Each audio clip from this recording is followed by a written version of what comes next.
कोशिश से कद अपना मापने वाले, तेरा ये कद मेरे उठने से घट भी सकता है। अभी बिसात बिछी है, अभी गुरूर न कर, अभी बिसात बिछी है, अभी गुरूर न कर, संभल के चल के ये पासा पलट भी सकता है। वाह वाह वाह। सभी सम्मानित तो हमारे क्रांतिकारी नेता, हम लोगों के मार्गदर्शक और हमारे सम्मानित साथी, सब तो नेता ही है। यहाँ पर हम लोग समाज के जागरूक लोग हैं, नेता कहते ही है जागरूक होने को। बातें बहुत सारी हुई है और पिछले कई दिनों से, सुरजीत जी, पिछले कई दिनों से आप भी आ रहे हैं लगातार, हम ये देख रहे हैं कि हमारे वक्ताओं में भी मिसअंडरस्टैंडिंग है और कहीं ना कहीं एक दूसरे की बात को छोटा बड़ा या घटाकर या बढ़ाकर या कटिंग करके पेश करने में अपना समय बर्बाद कर देते हैं। बिल्कुल सिंपल सी बात है कि हम भारतीय हैं, हम भारत के नागरिक हैं और हम जहां बैठे हैं सेफ कॉन्स्टिट्यूशन के फाउंडर आली जनाब महमूद पराचा साहब बैठे हैं। सेफ कॉन्स्टिट्यूशन ही असल भारत में लड़ाई है, क्योंकि संकट अगर कहीं है तो हम पर इंडिविजुअल नहीं है। संकट इस देश के किसी हिंदू मुसलमान सिख ईसाई जैन पारसी बौद्ध आस्तिक नास्तिक पर नहीं है। संकट किसी बिहार बंगाल उड़ीसा झारखंड और दिल्ली और राजस्थान और हरियाणा और पंजाब और तमिलनाडु और केरल और क्षेत्र का भी नहीं है। संकट अगर है तो यहाँ संविधान पर है, क्योंकि संविधान ने जो व्यवस्था दी थी उसमें समता समानता सबका समान अधिकार की बात कही गई है। और उसी को ये पेट में किनको दर्द होता है, जो समता के विरोधी है, जो समानता के विरोधी है, जो इक्वलिटी के खिलाफ चलने वाले लोग हैं, पेट में मरोड़ उनके है कि ये क्या हो गया। अच्छा भला चल रहा था, आज चाहे वो अपने भाषणों में मुगलों को कोसे, ऐबक को कोसे, तुगलक को कोसे, बलबन को कोसे, खिलजी को कोसे, किसी को वो गाली दे, लेकिन सच्चाई ये है कि पेट में दर्द तो 26 जनवरी 1950 से शुरू हुई है। ये असली हकीकत है, वरना सब मजे मजे में था। अकबर के राज में कौन उनके साथ परेशानी थी, हम कहां थे भाई, वही तो थे, तब भी वही थे। अंग्रेज जब आए तब इनको धीरे धीरे जो पर कतरना इनका शुरू हुआ, चूंकि क्रिश्चियनिटी ने रियलिटी में इक्वलिटी की तरफ कदम बढ़ा दिया था, यानी अंग्रेजों ने। और इसके बाद फिर देश, एक बात मैं कहता हूं इस मंच से जरा सा हटकर, इतिहास की बात है, सारे लोग पढ़े लिखे। अंग्रेजों ने कितने साल हुकूमत की, कितने साल, पूरे 200 साल नहीं, लगभग 150 साल। मुगलों ने अरे भैया, मुगल विदेशी था या नहीं था बताओ? ऐबक विदेशी था, तुगलक विदेशी था, बलबन विदेशी था, खिलजी विदेशी था। इतिहास में एक शब्द दिखा दो कि मुगलों भारत छोड़ो का नारा लगाओ, कहीं कहीं नहीं लगा। इसका मतलब उनकी मौज थी वहां। तुगलक भारत छोड़ो, बलबन भारत छोड़ो, खिलजी भारत छोड़ो, कहीं है नारा? क्या नहीं है। फिर अंग्रेजों भारत छोड़ो क्यों हुआ, ये भी एक पार्ट है हिस्ट्री का, समझने की जरूरत। पेट में तभी मरोड़ होता है। अब जब बाबा साहब के बाद ये आंदोलन धीरे धीरे धीरे धीरे कुचल दिया गया था। याद कीजिए बाबू जगजीवन राम की वो दास्तान, मंत्री है केंद्र में कद्दावर भारी भरकम, अनावरण करते हैं एक मूर्ति की, गंगा जल से धोया जाता है, देश में नारे लगते हैं, बोल 85 लगते हैं कि नहीं लगते? 15% भी अगर निकल गए तो क्या अंजाम होगा समझ रहे हैं? लेकिन नहीं निकले हम अपने नेता के पीछे नहीं निकले, हमारे नेताओं को अपमानित किया गया। नतीजा वहां हम पहुंच गए थे कि अगर साहब काशीराम न आते और फिर से आंदोलन न छेड़ा गया होता तो शायद आज हम बोलने के लायक नहीं होते। लेकिन क्या आप समझ रहे हैं कि मामला आपका हो गया? अगर मामला हो जाता तो रितु बहन के साथ आज ये क्यों होता? और ये इकलौती है तो आप बताओ, हमारे लोगों ने यूनिवर्सिटी में आत्महत्या कर लिया, उनको पढ़ने का माहौल नहीं दिया गया, उनको बढ़ने का माहौल नहीं दिया गया। और ये लगातार घटनाएं घट रही है। दूर देहात गांव में जाओ, घटनाएं दबा दी जा रही है। मुजफ्फरनगर में तो एक ही हफ्ते में 2 घटना घट गई, बच्चों को पीटने का, और पीटने का नहीं, पिटवाने का।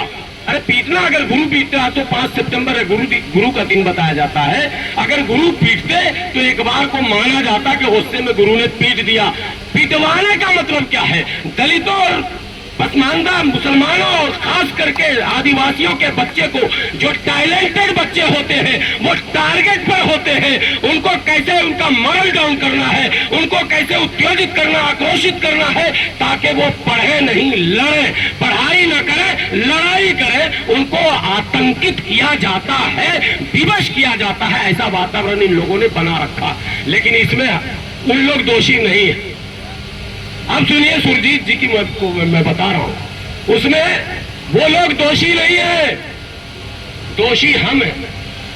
और ये हमको स्वीकार करना पड़ेगा, हमको ये स्वीकार करना पड़ेगा, हम दोषी हैं। आज की मौजूदा सरकार में भी हमारे लोग मंत्री है कि नहीं? सांसद विधायक तो चलिए कोई बात नहीं, जीत गए। मंत्री है और मंत्री नहीं है, जब भी संसद का सत्र चलता है तो उनके शेर और शायरी सुनेंगे आप।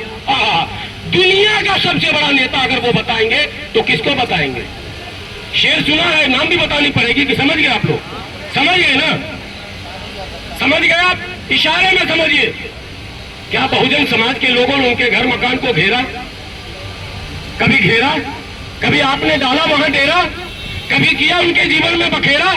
कभी कहा कि यार बाबा साहब का खाते हो और मनुवाद का गाते हो, तुम हमारे समाज के नाम पर कलंक हो? आपने कहा? नहीं कहा। इसलिए जो कुछ हो रहा वो हमारी वजह से हो रहा। हमारे बीच बहुत सारे मुस्लिम लीडरान, लंबा लंबा कुर्ता, लंबी लंबी टोपी, शेरवानी, सब कुछ देखेंगे आप, नारे तकबीर और ये और वो। आपने कभी इस तरह के धरने प्रदर्शन में नेतृत्व करते देखा है क्या? 70-75 अमृतकाल हो गया ना, अमृतकाल है। अमृत किधर आज तक हम लोगों ने देखा ही नहीं। अमृत क्या होता है? अमृतकाल अगर करप्शन के खिलाफ धरना देंगे तो वो समझ गए, हम बोलना नहीं चाहते बार बार, जिनके खिलाफ हम यहां बैठे करप्शन के खिलाफ धरना देंगे मनुवादी, हम नहीं देंगे।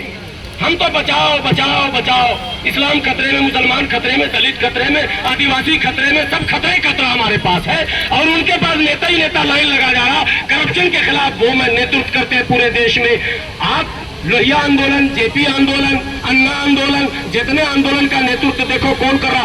कॉमन जो लड़ाई है जो है, और हम रोज कह रहे हैं हमें बचाओ हमें बचाओ हमें बचाओ। तो हम 85 है या क्या है, ये सोचना पड़ेगा कि नहीं सोचना पड़ेगा? सारा नारा झूठा है कि नहीं झूठा है? मुझे भी कई लोग कहते हैं, कपिल साहब से मैंने कई बार कहा, मुझे कई लोग कहते हैं यार इतने दिनों से सड़क पर हो, इतने दिनों से तमाम भागते हो, बोलते हो, दौड़ते हो, सबके पीछे रहते हो, खड़े हो जाते हो। मैंने कहा नहीं, सबके पीछे नहीं सर, मैं भारतीय जनता पार्टी के मंच या उनके किसी समर्थक के आगे पीछे नहीं गया। और बुरा न माने, हमारे नेता भी यहाँ है कांग्रेस के, मैं उस मंच पर भी आज तक नहीं गया हूँ। हाँ, बसपा के मंच पर गया हूँ मैं, जब उदित राज जी चलाते थे वो कौन सी जस्टिस पार्टी, तो मैं उस पार्टी में था। यानी मैं बाय नेचर अम्बेडकरवादी हूँ। और लोग कहते हैं पार्टी में क्यों नहीं ज्वाइन करते हो, और जिसका कोई दल नहीं, उसके मसले का हल नहीं या उसका बल नहीं। मैं सनम बनाता किसको तराश कर, मैं सनम बनाता किसको तराश कर, मुझको मेरे मिजाज का पत्थर नहीं मिला। मसला ये है कि हम किसके नेतृत्व में चलेंगे साहब?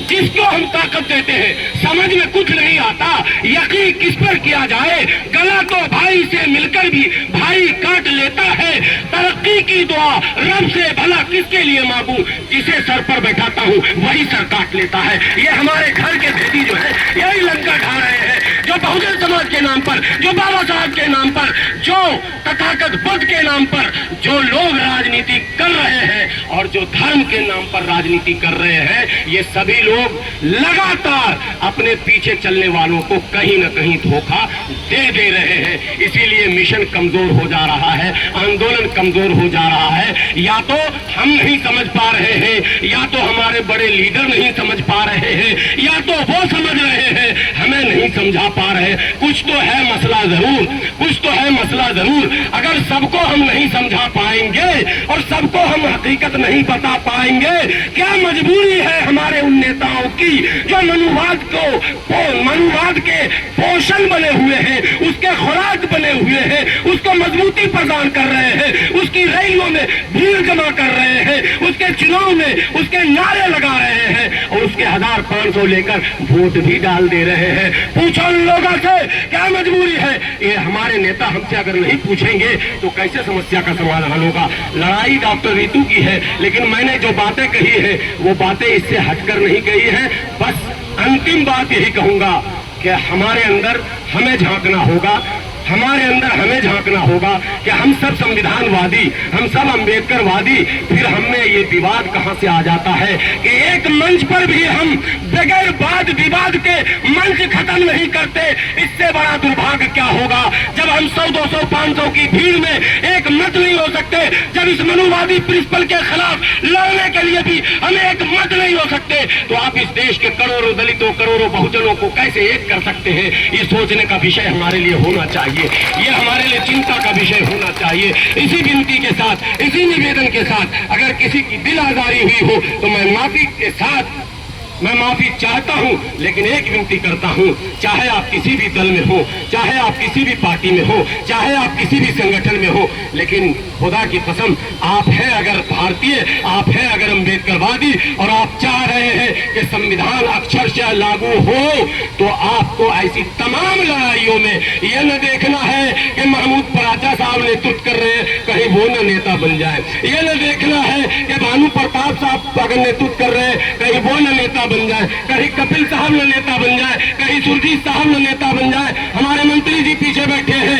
कई बार लोग ये सोचते हैं कि मंत्री जी न नेता बन जाए। अरे मंत्री जी तो मंत्री बन चुके हैं, अब इससे तो बड़े नेता तो मुख्यमंत्री ही बनेंगे। और हमारी शुभकामना, हम लोग तो चाहते हैं कि ऐसे मुख्यमंत्री दिल्ली में होने चाहिए। ये मेरा दुर्भाग्य है कि ऐसा नेता होते हुए भी मुख्यमंत्री न बना। या तो मंत्री जी ने हमको नहीं समझाया, या हमने मंत्री जी को नहीं समझाया, या समाज ने मंत्री जी को नहीं समझा, या मंत्री जी ने समाज को नहीं समझा। देखिए कहीं ना कहीं तो मिसअंडरस्टैंडिंग है, इसी को खत्म करना ये धरना बहुत सौभाग्य लेकर आया है, अच्छे संकेत, अच्छे संदेश लेकर आया है। हम लोगों को एक बार मंथन चिंतन करके बैठ के ये तय करना है, लड़ाई अगर संविधान की है, चाहे मिशन जय भीम हो, चाहे कोई भी मिशन हो, हम सब मिलकर इकट्ठे होकर एक आवाज होकर जो नेतृत्व करता हो उसके पीछे कर्मशः उसके आदेश का पालन करते रहेंगे।